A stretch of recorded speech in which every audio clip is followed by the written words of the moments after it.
OA, OA. So, okay, today, get ready with me. Yes, hindi tayo mag-aaral mag-makeup. Kasi pagod na ako mag-aaral. Oo. Kasi, kilay ko na lang talaga yung hindi ko alam ayusin. Tsaka pilig mata. Kasi unang-una, hindi ako marunong mag-curl. Yun, hindi ako marunong mag-curl. Ang kulang ko na lang yun. Yung curl, tapos pang brows, and then, lip liner. Wala akong lip liner. So, basta, pero parang pagod na ako, eh. Kasi magbabakasyon na rin. And saan ko gagamitin yung pag-makeup ko? Diba? Pero, well, kung magkakaroon ako ng budget, siguro makaka-afford na ako ng kung ano yung things na wala pa ako. But for now, get ready with me dahil may chika ako.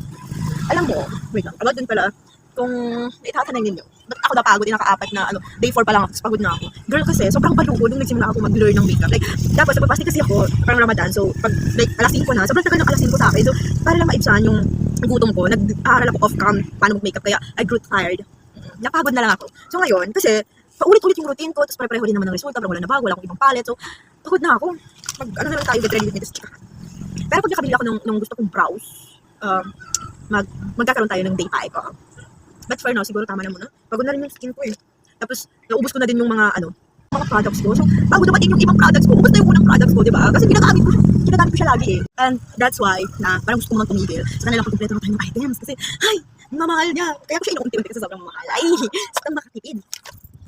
Hindi naman siya pwedeng bilhin ng set lang. Kasi, girl, pulupi ako. Alam nyo yan. Meron pala akong kwento. Kanina kasi, before ako maligo, bumili muna ako ng shampoo ko. And, alam mo, ngayon ko lang, na-realize ko lang, ngayon ko lang din, napagtanto that I hate my big ass. Girl, dati, sobrang proud ako, like, pinagmamayabang ko pa, at pinagtatawanan ko yung ate kong cute. Kasi, like, sobrang proud ko na, I have a big ass, okay? Pinagmamayabang ko siya. Tapos ngayon, parang, ayoko na. Like, take it away from me, it's okay. Kasi, kanina, okay, this maraming reason, ha?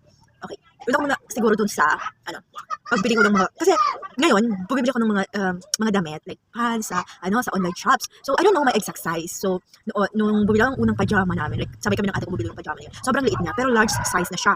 Okay, large size na siya sa akin. Tapos, sobrang liit niya. Akala ko noon, ay, malaki na siya para sa akin, gano'n.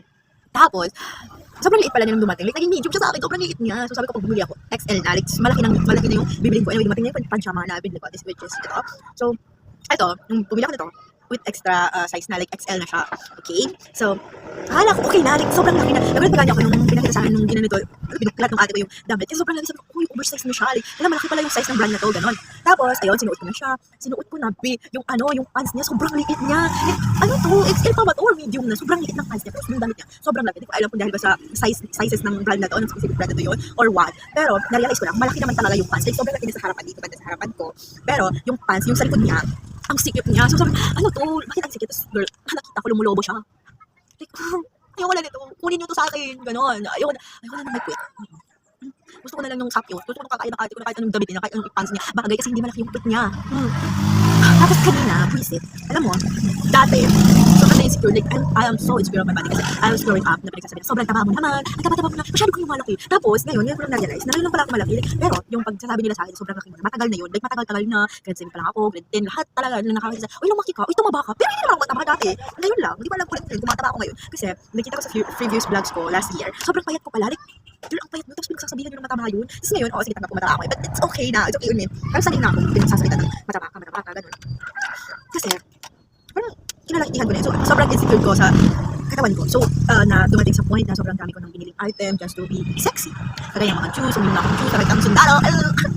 Wait lang. So, like, nag-rate ako ng shoes, sumili na ako ng shoes, bumili na ako ng corset just to be sexy. Ang inan yan. Kasi nga, ayun, pinagsasalita na ng mataba. So, parang hindi ko siya tanggap in my inside na, ganun, kailangan ko maging mataba pa. Tapos ngayon, parang okay siya. May nakakain ako yun. Ang kain.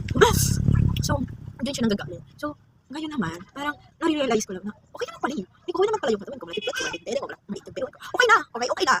Parang hindi na ako kasi, I mean, okay, ba't ka nangyay sa akin? Hindi ganito kasi yun. Ba't siya nakasya sa topic? Diba?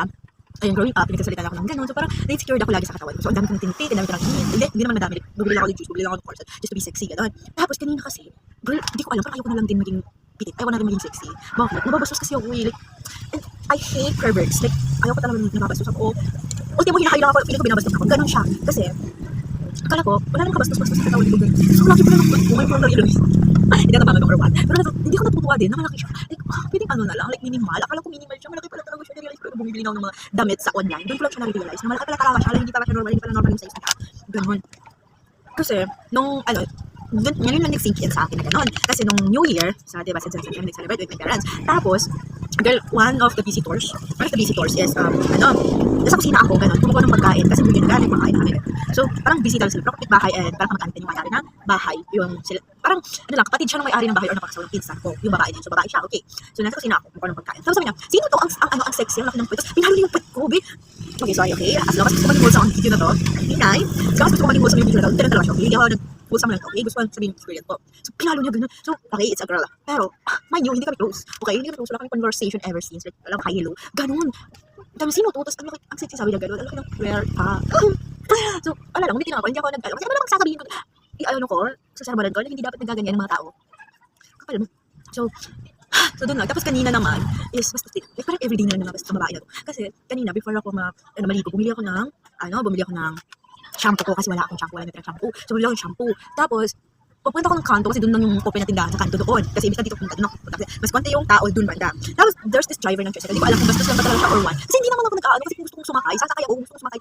Nag-ano ako, tumatawag ako ng sasakyan gano'n. Eh, hindi nga diba? Kasi bibili lang naman ng shampoo ng babae. Tapos biglang gano'n. Tapos lumapit siya, hindi ko lang nagustuhan kasi. Ayun, lumapit siya. So nagtanong siya, sabi niya, sasakay ka? Tapos sabi ko, hindi po, hindi ako sasakay, gano'n.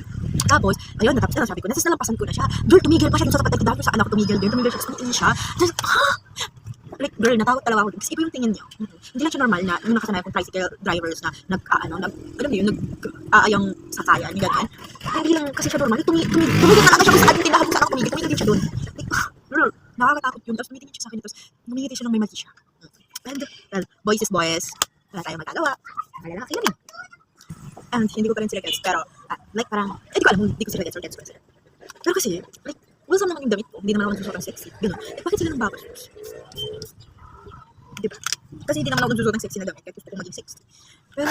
Well, siguro hindi naman talaga sa damit yun. Kita, may nare-rate lang naka-pampers, diba? Ganun eh. Kahit ano pag nanasahan. Anyways, this is the final look. Super simple. And yeah, just my typical get ready. Meet the story. Yeah. That's it. Bye-bye!